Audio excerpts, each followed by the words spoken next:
Hello everyone, this is Gene and I'm back with another video.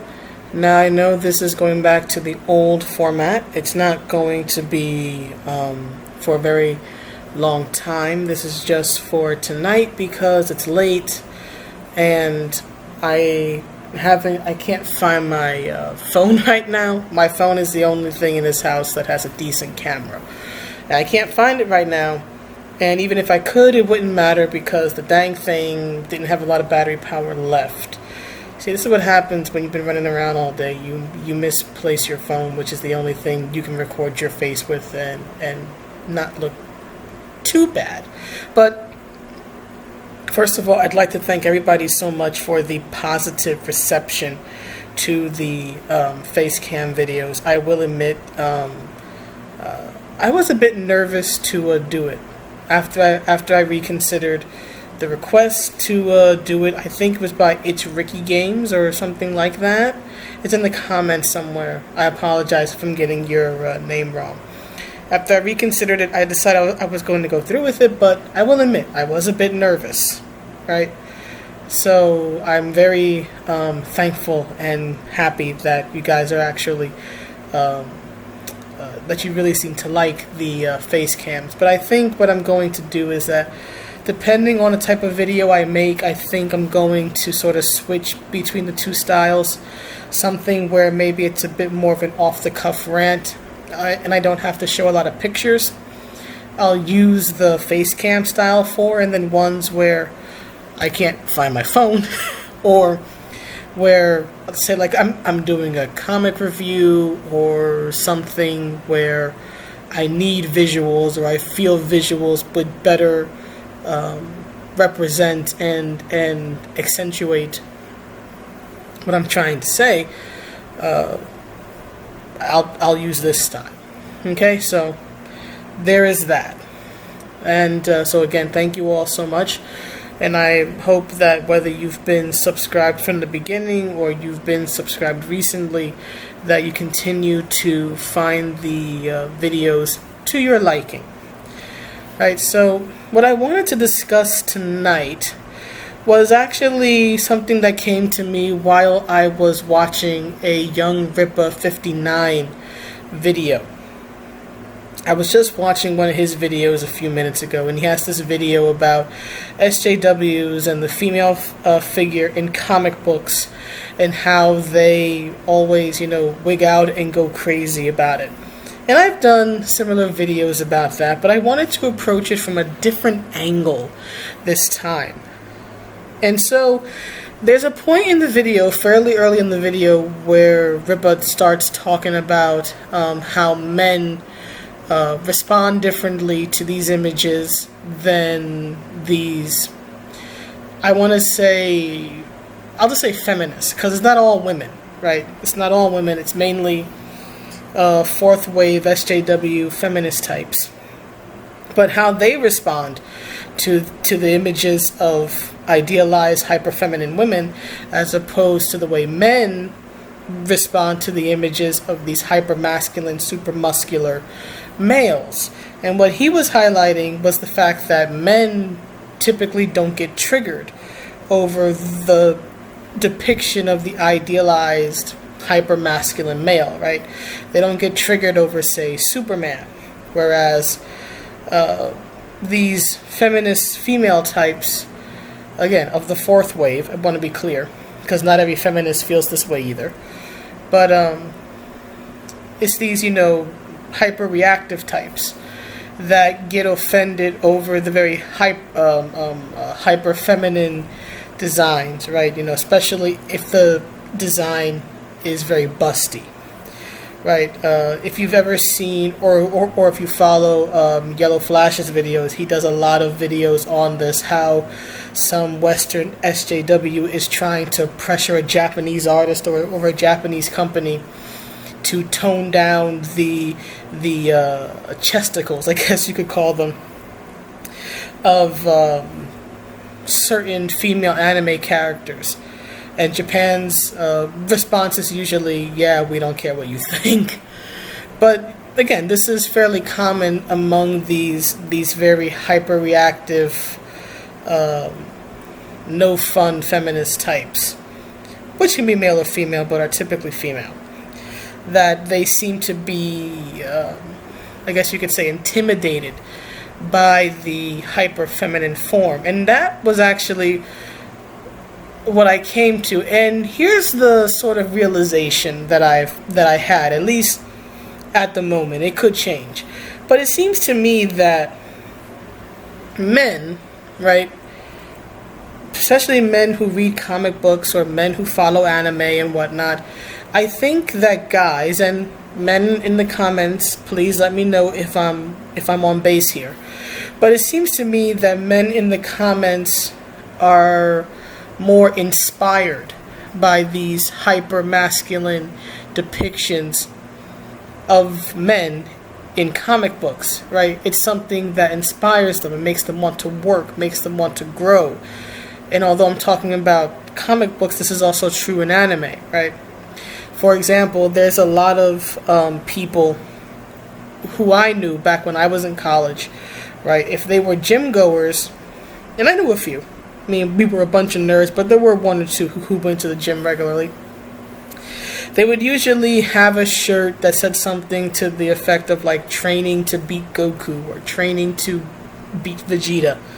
Something like that. Even when I, way back in the day, went to the gym, I even had a Dragon Ball Z shirt that I worked out in, and I did look to it for a bit of inspiration.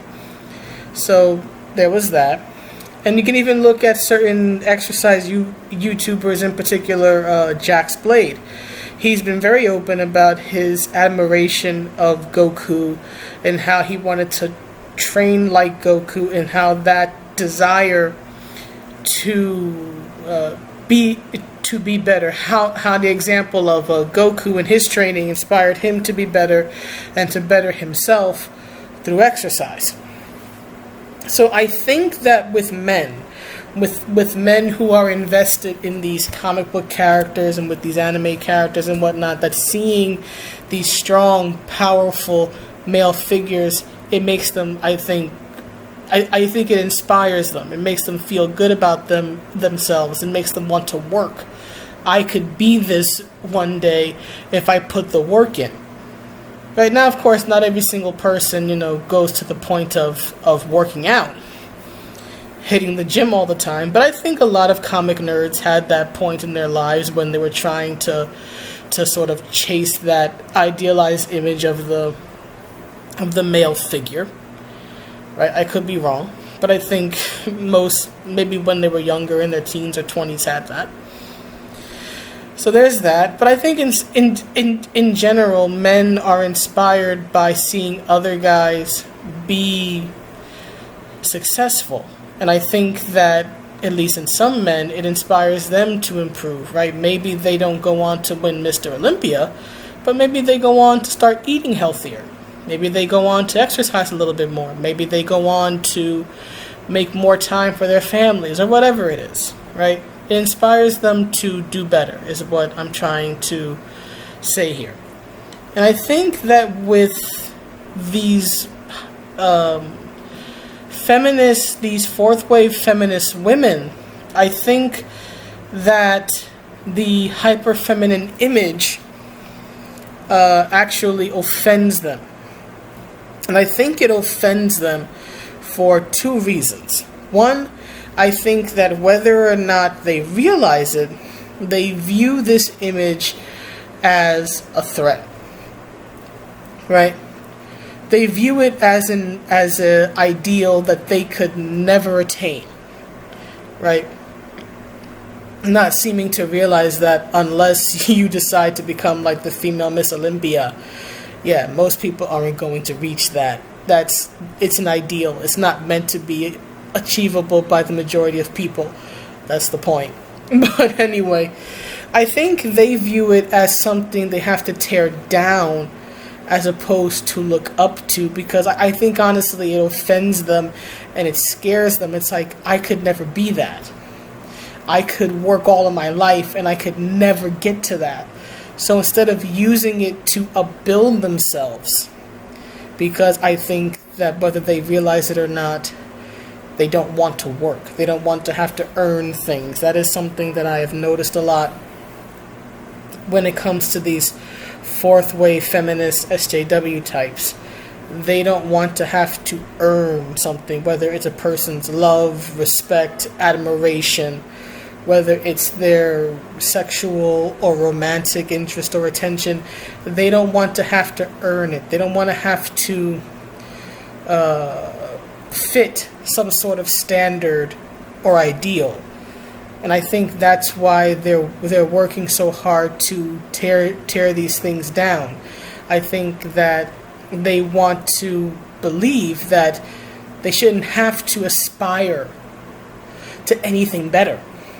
Whereas I think a lot of men, whether it be due to nature or nurture or both or whatever, right, they look at this stuff and it makes them want to work. It gives them drive. They go, I could be this too. Whereas I think with these women, again, not all women, just these particular types of women, right, that they look at this and they go, this is a threat. This is scary. This is demanding that I actually work for something, and I don't want to do that. Everything should be given to me. I shouldn't have to work and sweat and aspire and earn anything. So they decide, well, instead of using this to improve myself, I will instead tear the ideal down. I will tear the image down so that I am no longer held up against this image. I no longer have to look at this or hear about this and see just how much I don't measure up. And I think that's the critical difference. Men, I think, will take this and they'll go, okay, I don't measure up. How do I measure up? Whereas these type of women will go, I don't measure up. My ego can't take this. I'm tearing it down. I'm not going to aspire to be something that's impossible anyway. So I'm going to tear it down instead. I don't have to improve. It's the problem, not me. And what frustrates me about that type of mindset is that if you look at any successful woman, it doesn't matter if she's an attorney, an athlete, or anything else, if she's a woman of note, especially if she has, had to work hard, right? For example, she didn't marry rich, she wasn't born rich, or anything like that. If you look at her life and you see her struggle, you'll notice that, again, she had to struggle. Well, I'll use a female athlete as an example because that's the best example I can come up with. Right? So, Serena Williams, right? Whether you like her, whether you hate her, right? You can't deny the fact that when she retires, she's going to go down as one of, if not the best female tennis player in history. And no doubt one of the best ever to play the sport. If you look at at her life, right, you will see that she came from humble means, right, and that she and her sister had to work hard. Nothing was granted to them. They had to earn everything, right, whether it was time at practice, right, and if I remember correctly, their father, especially earlier in their training, in their careers, really pushed them as regards training. Right, but you will see that they've had, ups and downs and victories and losses, but she's had to constantly work for everything that she has. Nothing really was given to her. And I want to be clear, I'm just talking about her work ethic. I'm not talking about her as a player or her personality or her almost John McEnroe-esque rages when she feels she's been wronged and things of that nature. I'm just talking about her drive.